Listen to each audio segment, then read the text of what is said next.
খর্দায় হনুমান মন্দিরে পুজো দিলেন আর পুজো দিয়ে রামনবমী পালন করলেন কৃষি পরিষদীয় মন্ত্রী শোভনদেব চট্টোপাধ্যায়।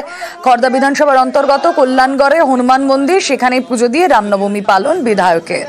সুবীর দেব প্রতিনিধি রয়েছেন আমাদের সঙ্গে। সুবীর, দেখো, দলীয় কর্মী সমর্থকদের নিয়ে খর্দা বিধানসভার অন্তর্গত কল্যাণনগর এলাকা, সেখানে হনুমান মন্দিরে বিধায়ক তথা কৃষি পরিষদীয় মন্ত্রী শোভনদেব চট্টোপাধ্যায় সেখানে কিন্তু হনুমান মূর্তিতে মালা পরিয়ে তিনি কিন্তু এই রামনবমী কিন্তু তিনি পালন করলেন এবং পাশাপাশি তিনি বললেন যে রাম সবার এবং রামকে নিয়ে যারা রাজনীতি করছে তারা কিন্তু ঠিক করছেন না, এবং যাই তিনি রাম বলে কিন্তু তিনি দলীয় কর্মী সমর্থক নিয়ে কিন্তু তিনি স্লোগান পর্যন্ত দেন।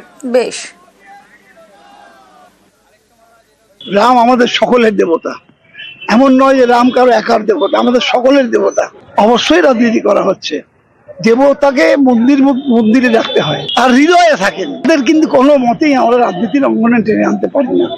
রাজনীতির তাস খেলার জন্য আমি ঈশ্বরকে ডাকতে পারি না, আল্লাহকে ডাকতে পারি না, কাউকে ডাকতে পারি না। হীনমন্যতার পরিচয়, নিজেদের প্রতি আস্থার অভাব, তাই তারা ঈশ্বরকে টেনে নিয়ে আসছেন রাজনীতির মঞ্চে। এটা ঠিক।